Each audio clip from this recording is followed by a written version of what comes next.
आदमी पार्टी से भी हैं। आज हम कांग्रेस के संतोष प्रजापति जी से चर्चा करेंगे, जो कि कांग्रेस से दावेदारी रख रहे हैं और शायद ऐसा लग रहा है कि न अपना बूढ़ा बैग करके अपनी बच्ची के लिए टिकट दिलाने की चर्चा कर रहे हैं। संतोष जी बताएंगे। जी, सबसे पहले तो मैं आप सभी को प्रणाम करता हूँ कि आप हमारे लिधौरा तहसील जो सबसे प्रचलित तहसील है, इसमें आप लोग पधारे हो। आप लोग आज जनता का मुद्दा, जनता के बीच आके जो जनता के मुद्दे हैं उन्हें आप जनता के सामने पेश करेंगे, ये आपके लिए बहुत बहुत धन्यवाद साहब। जी थे हमारे संतोष प्रजापति जी। अब हम जाएंगे आम आदमी पार्टी से है जिला अध्यक्ष जितेंद्र जैन जी। जितेंद्र जी बताएंगे आप कि आम आदमी पार्टी किस दावे को लेकर मध्य प्रदेश में आ रही है।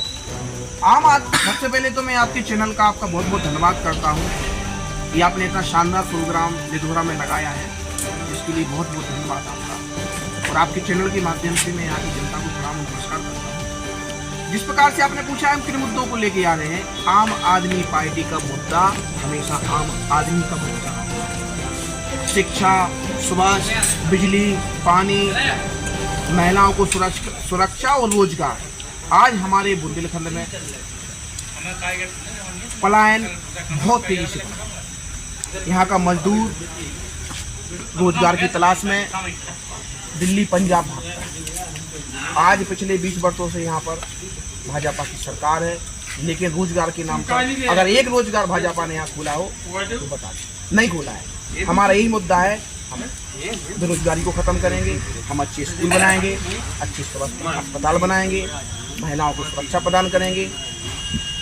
ये हमारा मुद्दा है, भ्रष्टाचार को खत्म करेंगे। और बीजेपी तो कहती है सबका साथ सबका विकास, सबके लिए साथ करेंगे, सबके लिए विकास करेंगे, सभी के लिए योजना का कार्य देंगे। लेकिन क्या आपको बीजेपी का यहाँ मध्य प्रदेश में विकास नहीं दिखाई दिया? बीजेपी और बीजेपी भाजपा बिल्कुल हमेशा सख्त बात कहती है कि सबका विकास तो कहती है, विकास करती है, लेकिन वो अपने नेताओं का विकास करती है, अपना स्वयं का विकास करती है। इनके जो विधायक बनते हैं उनकी संपत्ति ऐसे बढ़ती है कि पता नहीं चलता है कैसे बढ़ जाती है, जबकि हमारे यहाँ किसान जमीन बेचने पर मजबूर है। किसान यहाँ का जमीन बेचने को मजबूर है और विधायक की हजारों एकड़ जमीन हो जाती है। तो विकास तो करती है, बिल्कुल सही कहा आपने, विकास करती है, लेकिन वो अपने स्वयं का विकास करती है, ना कि गरीब मजदूर का, किसान का, आम जनमानस का कभी पूरा नहीं किया भाजपा। और हमारे पास बीजेपी से रहेंगे सचिन खटीक जी, जो कि जतारा से बीजेपी से भी दावेदारी कर रहे हैं टिकट के लिए। और सचिन जी बताएंगे, जैसा कि आम आदमी ने बीजेपी पर आरोप लगाया है कि केवल जो भी प्रत्याशी बीजेपी से होते हैं वे केवल अपना बजट और अपनी प्रॉपर्टी कमाने के लिए प्रत्याशी होते हैं, तो इस संबंध में आप क्या राय रखेंगे? सबसे तो पहले तूफानी सागर को बहुत बहुत धन्यवाद, जो आप यहाँ पे लिधौरा में आए और डिबेट की आपने। जैसा कि हमारे साथी मित्र बोल रहे हैं कि बीजेपी एक आम नागरिक की पार्टी है, अंतिम छोर के व्यक्ति की पार्टी है। आप देखते हैं बीजेपी करीब 18 वर्षों से यहाँ पे राज कर रही। पहले कांग्रेस सरकार में आपने देखा होगा क्या था, बीमारू राज्य बोला जाता था कांग्रेस सरकार में मध्य प्रदेश को। आज देखिए कितनी उन्नति कर रहा है मध्य प्रदेश हमारा। आप कहते हैं कि फैक्ट्री की बात, अभी माननीय सांसद जी जो हमारे क्षेत्र के हैं और केंद्रीय मंत्री हैं डॉक्टर वीरेंद्र कुमार जी ने अभी 7 तारीख को भूमि पूजन किया है। एक कृत्रिम जो विकलांगों के लिए कृत्रिम अंग बनते हैं उसका भूमि पूजन किया है। लगभग 40 से 50 करोड़ की लागत से वो बनाया जा रहा है। और का ये तो बोला जा रहा है कि अभी का ऐसा एक मुद्दा आया था कि जो कि अभी इन्होंने बताया कि बीजेपी के जो भी विधायक बनते हैं केवल अपने जेब के लिए भरने के लिए कहते हैं और क्षेत्र में विकास के लिए चर्चा की जाए तो अभी एक ग्राम पंचायत मामोन है जो कि जनपद पंचायत टीकमगढ़ जिले में आती, वहाँ को सब ले जाने के लिए भी मान लीजिए गली नहीं वहाँ पर बनी है ग्रामीण एरिया में। फिर आपका बीजेपी का कैसा विकास है? नहीं, मैं अपने साथी मित्र से पूछना चाहता हूँ कि वहाँ उनकी सरकार दिल्ली में है, उनकी सरकार का यह वादा था कि मैं एक आम आदमी हूँ।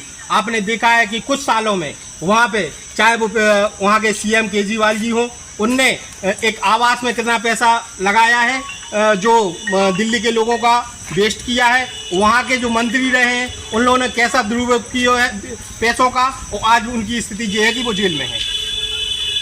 ये जेल वाली बात आ गई है, वो पारा तूफानी सागर न्यूज नेटवर्क पर चढ़ गया है। अब सवालों की लगेगी पहुंचार, जैसा कि इन्होंने कहा है कि आम आदमी के नेता जो कि जेल में हैं, माने मनोज सिसोदिया जी, तो आप बताएंगे आपके नेताओं के ऊपर सवाल उठाए हैं बीजेपी वालों ने।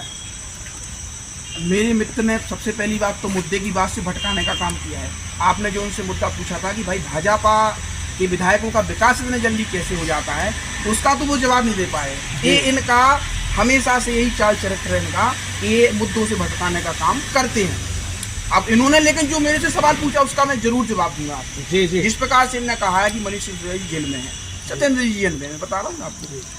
आप याद कीजिए 2015 में आम आदमी पार्टी की स्पष्ट बहुमत से जब सरकार बनी, उस सरकार में मंत्री जितेंद्र सिंह तोमर थी। तोमर जी को जेल भेजने का काम आम आदमी पार्टी ने किया था, फर्जी डिग्री मामले में किया था, आपको मालूम था। पंजाब में सरकार बनने के बाद 2022 में विजय सिंगला वहाँ के स्वास्थ्य मंत्री थे। भगवंत मान जी को, जो वहाँ के मुख्यमंत्री हैं माननीय भगवंत मान जी को मालूम चलता है कि विजय सिंगला ने दवाई में कमीशन मांगी है, दवाई सप्लाई में कमीशन मांगने का काम किया। उनको बुला के पूछा गया कि भाई सत्य में का सत्य है, तो उनका तुरंत उनको बर्खास्त किया गया और जेल भेजने का काम किया है।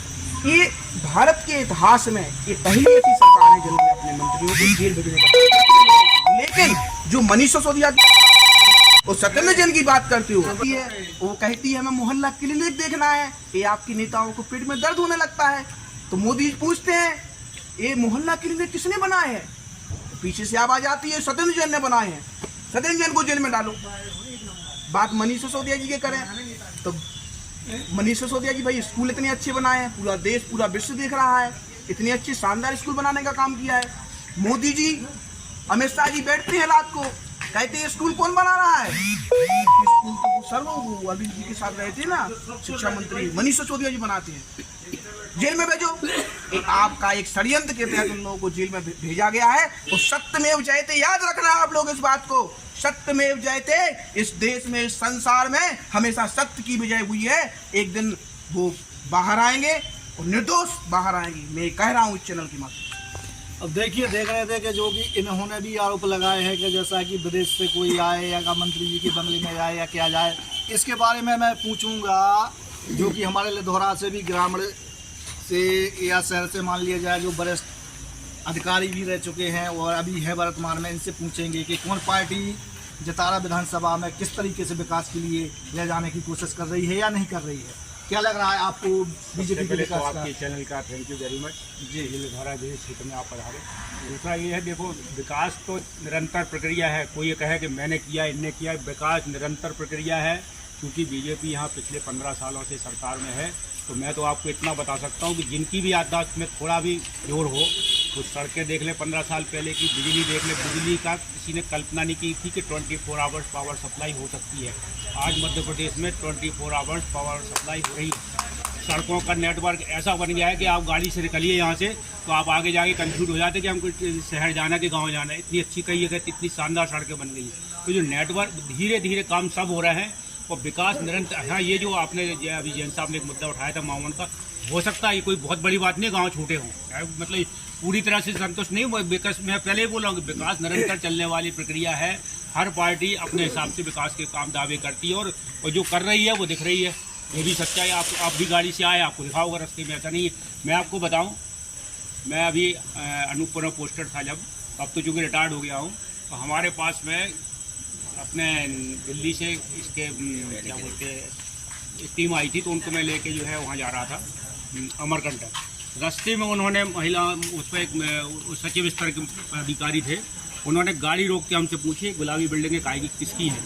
मैंने कहा चलिए देख लेते हैं। तो हम लोग गए, स्कूलों में गए, उन्होंने इतनी तारीफ़ की, बोले ये तो शिवराज ने बहुत अच्छे काम किए, बिल्डिंग इतनी शानदार बना दी, प्ले ग्राउंड, वाटर सप्लाई सब था उन स्कूलों में।